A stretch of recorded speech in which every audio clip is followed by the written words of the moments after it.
Warahmatullahi wabarakatuh dan salam kemanusiaan. Nah, di video kali ini aku akan membahas sedikit tentang pendidikan remaja sebaya. Nah, remaja sehat yang hidup di tengah masyarakat memiliki kemampuan berbuat sesuatu bagi remaja lainnya yang membutuhkan bantuan mengenai kesehatan. Untuk itu, kita perlu berdiskusi tentang cara-cara melaksanakan pendidikan remaja sebaya. Secara terperinci, dalam video ini akan membahas sedikit tentang topik yang pertama itu tentang keluarga, yang kedua tentang teman sebaya, dan yang ketiga PRS, dan yang keempat tentang rujukan. Nah, jadi PRS itu juga ada rujukannya. Nah, jadi kita akan mulai dengan topik yang pertama, mengapa rasa cinta keluarga sangat diperlukan bagi remaja. Nah, di keluarga merupakan masyarakat terkecil di mana seorang remaja hidup dibandingkan dengan masyarakat lain, khususnya masyarakat sekolah dan kelompok bermain.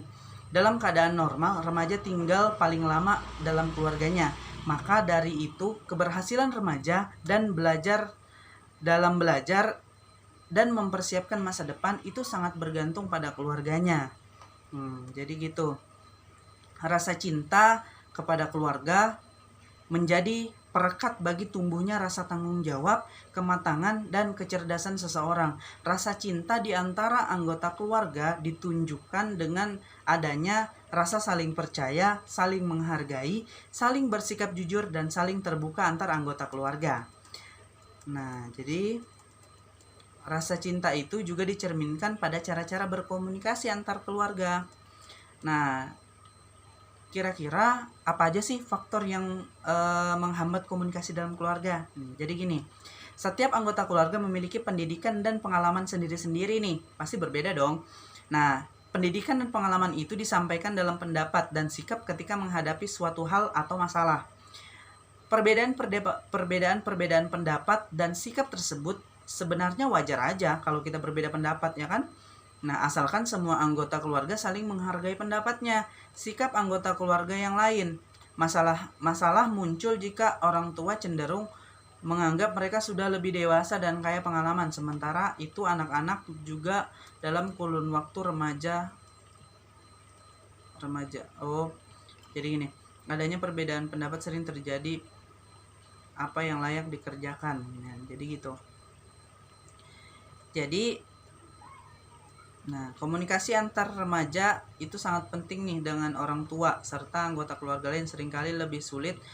Hal ini disebabkan karena adanya perbedaan pendapat tentang hal yang layak dikerjakan. Jika perbedaan tersebut menjadi tajam, nah pada hal-hal yang penting dari pihak remaja seyogyanya jangan bertindak keras dan kasar nih. Nah, sikap terpuji adalah diam dan mengiyakan meski tidak setuju sih sebenarnya dengan pendapat atau sikap orang tua. Itu bisa dilakukan sambil mencari waktu dan situasi yang tepat untuk secara perlahan-lahan memberikan pemahaman nih kepada orang tua kita tentang pendapat dan sikap yang berbeda tadi. Jadi ketika situasi sedang panas, kita harus meredamnya. Nah, bagaimana caranya kita meredam? Nah, itu. Nah, jadi ketika masalah itu sangat serius, jadi kita misalnya nggak bisa lagi nih, jadi kita harus mencari orang ketiga. Nah, orang ketiganya bukan pelakor ya, orang ketiganya itu penengah yang dimaksud. Nah, jadi kita harus mencari penengah. Contoh, kalau kalian masih punya nenek atau kakek, bisa tuh jadi penengah, tapi jangan malah menjadikan itu makin ricu ya. Nah, jadi kita harus mencari orang ketiga yang sekira bijak, yang mungkin bisa menyelesaikan masalah kita dengan orang tua. Jadi gitu.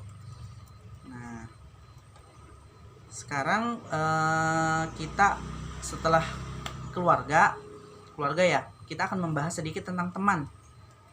Apa sih itu teman? Kau di mana teman? Maaf ya kakak. Ternyata yang nonton banyak orang dewasa, jadi malu deh gue. Bentar ya, gue buka modul dulu. Agak sedikit keselip nih. Nah, keselip guys.